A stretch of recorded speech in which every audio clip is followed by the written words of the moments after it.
For those of you who follow Treasure Books like I do, you would have seen her do this project for crown binding.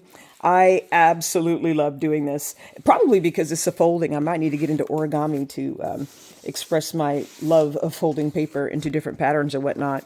So I went a little wild on the crown binding. And it's sort of funny because I saw other videos on crown binding and it wasn't fascinating at all. So that's just a shout out to Treasure Books for making things so much more fun. In the way she presented it, I was like, wow, this is awesome. So this is what I put together with the crown binding concept. I did 3 different books, and that's basically just for 3 different types of paper. This one, the first one I made is I took the practice sheets that I use on cardstock for practicing calligraphy and basically folded those, since that was paper I was going to shred anyway, because I don't necessarily need to keep my practice calligraphy sheets for anything aside from decorative elements and journaling. So I actually cut one. I thought they had to be square when I first watched the video, because I started making them as she's making them through the video. I didn't realize that you could do them with a regular size, legal size paper as well. So I cut this one down to an 8.5, 8 by 8. 8.5 by 8.5 square, and then made this book. This one is one that I made with folding the paper the short way, I guess is to say that. And this one I made with folding the paper the long way. So they're all 3 different sizes. I wrote it down. Hold on. One is the pages, or the slots in this one are 7.25 inch tall. The slots in this one are 4.5 inches tall, and the slots in this one are 6 inches tall. So that information is there for reloading them, because that's the cool thing about these is you can reload them. Since I'd already tied this one, I'll put that one last. But these 2, since they were so much heavier, I did not need to tie because they stay closed on their own. So the only purpose for a tie would be decorative or whatnot. Unfortunately, I just used the black paper because that's what I have the most of, literally. I originally tried to do this when I was practicing with a regular paper stock paper, and they were so flimsy and tore, I literally ripped those out and then redid them with the cardstock. And I did, again, going overboard, I think I did 6 pieces of paper, 6 or 9. I don't remember how many pieces of, because each one gives you 4 slots, 1, 2, 3, 4, or 6 slots. I don't remember. This one I did in quarters instead of halves. So I think that each an individual page gives you 6 slots, 6 or 8, maybe 8. I don't remember. But this one has 48 individual pages. I'm not sure. Let's see. So these are just basically going to be flip throughs. If you saw the video, then you know the format of these books is you take the paper, you fold it into the little pockets and you can watch the Treasure Books video on how to make this. But you take the paper, you fold it, and then you actually put the page elements into the pockets. And I may have overloaded this one, or maybe putting the writing board in that way is not going to be a good idea. I'll just leave it sit behind this one. So, and I mixed this one. I mixed cardstock with regular weight paper, or it's premium paper, so it's slightly heavier than regular weight, but it's still sturdy enough to be in here. One cool thing about this binding, and I tested this, watch it not work now as I do this on camera, that it holds the paper really well. So there's hardly anything. Well, one set did fall out, and I'll find out where that one went. I see where it went. So it's does really, really well in holding the paper, even if the pages are manipulated. So I'll put these back in when I figure out where they go. But this is just going to be a flip through. So I used the paper on. Oh, that's where it came from. The paper on the edges.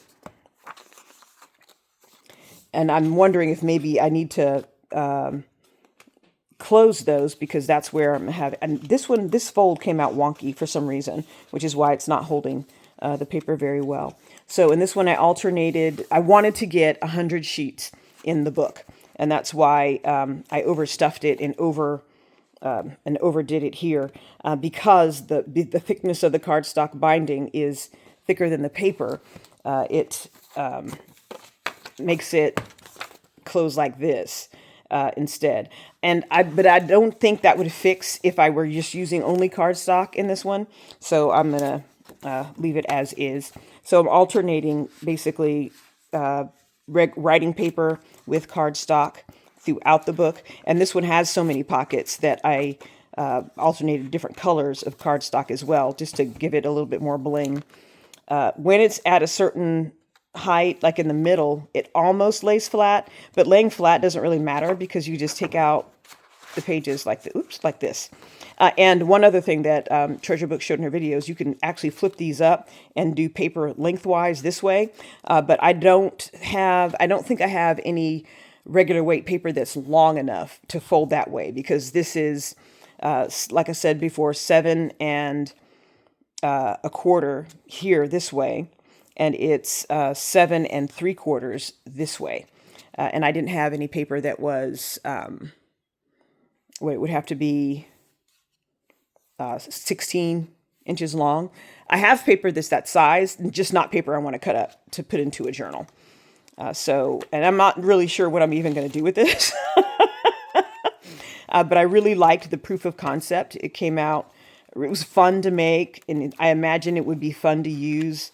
You could use it as an album, pull pages out and write on them, or pull pages out and tape stuff to them, or paste stuff to them like an album. So many applications for this, and it is so easy to make. I finally got an acetate type glue. It's not really optimal, but it's that, I mentioned it before, I got it on Amazon. It's that B7000. And if you don't use too much, it does a really good job of holding things. It dries pretty quickly, and it doesn't warp the paper. If you use too much, it bleeds through the paper, and the colors and the inks start to pick up like an oil almost through the pages. And I showed that in one of the books that I did for 365 Days of Prayer, how the pages, it changed the texture of the paper to make it almost transparent. I think I covered that up with stickers in the book, that I discovered that using too much glue would do that. So that is this one. Again, a whole lot of slots in this book. I think 48 slots, if I remember when I was counting it. 48 slots in this book. So this one has way over 100 pages, because I put more than 2 pages in most of the slots. And I may go back and step it more to see how much it would take to get it to be that way, to be actual even. But I don't really want to use up that much cardstock doing that, because that would probably deplete my resources more than I'm willing to invest in this particular book. So that is 7 1/4 by 7 3/4 is that one. This one is the paper folded lengthwise. Oh, hold on. I almost forgot the writing board for this one. I'll keep that there. This one, you know what? I may have had that backwards. I think this one is 6 inches tall and 7 3/4 long. Okay, yeah, that's right. This one is 6 inches tall. So I need to put stickies on them so I can tell them apart. So if I give them away, I can put instructions in there for people if they want to use them or reload them. So this one is 6 inches tall and 7 3/4 long. This one is 7 1/4 inch. Actually, I think this one may be 7 3/4 inch tall. Hold on. When in doubt, measure. And measure. It's easier to measure the individual page than to measure the slot, because I knew when I did that first, I had a problem. Okay, 6 3/4. Yeah, 6 3/4, not 6 inches. I need to fix that. The pages are 6 3/4 tall and 8 1/2 inches long. Oh, wow. Yeah, I didn't realize they were that. So I didn't cut these at all. These I had to cut down to size to make them fit in the binding. These I didn't have to cut at all. Part of that was because when I initially did it, I did it with a soft paper that I had to tear out. So the size changed when I switched to the cardstock paper. It was slightly different than legal for some reason. Don't understand why. So this one is 6 3/4 wide or tall and 7 3/4 long, I believe, or 8 and 8.5 long because I did not cut these down. I had to cut the edges off of this one, but I did not have to cut the edges off of this one. And this one I think I like better in terms of format. This one I folded into quarters. This one I folded into halves, and it gives it more stability. I'll do the same shuffle test and see if it. Woo! Oh no! See what happened there? Yeah, even the cardstock is not as sturdy as I would have liked.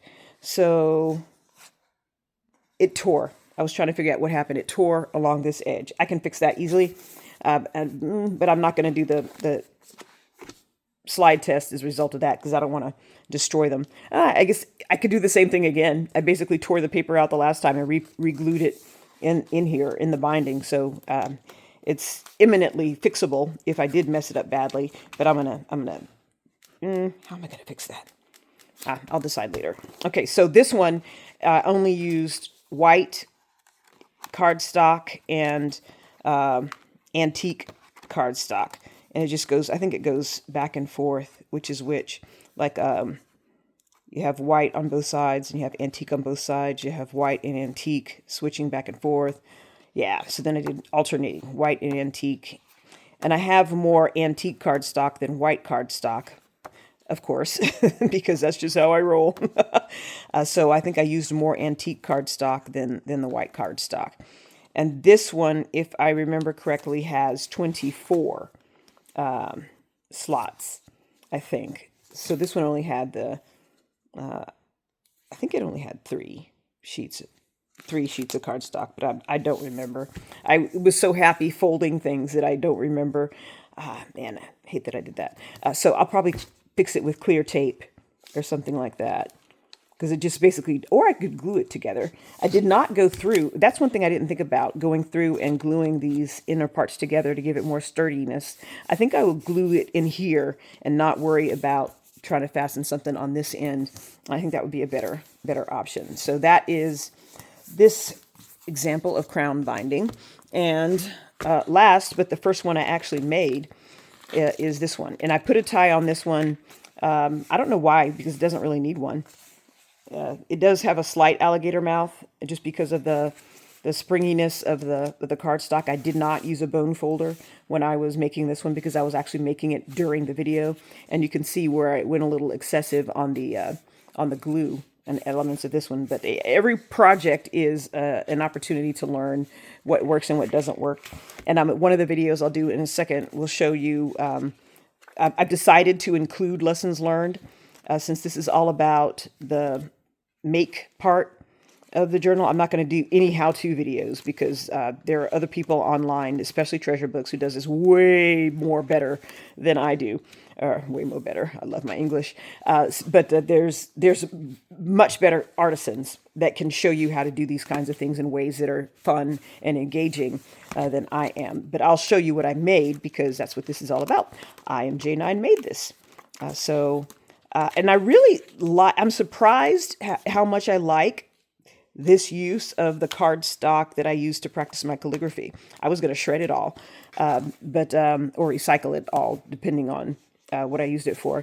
But I think I like this better. Not that I'm going to make a whole lot of these because they are paper hogs, and they use a lot of paper, just cutting it down to size and sticking it in here. And just so happens that they don't match, like the width of this paper does not match the offcuts for the width of these two papers. So I don't want to be wasteful and just randomly creating offcuts for no good reason. So I am probably not going to use this as a binding style for the long term. I think I'm gonna stick with the pamphlet stitches and the Coptic binding for the most part, as I'm learning. And the whole reason for these videos is to help me learn and get better at making these things. So that is the adventures in crown binding.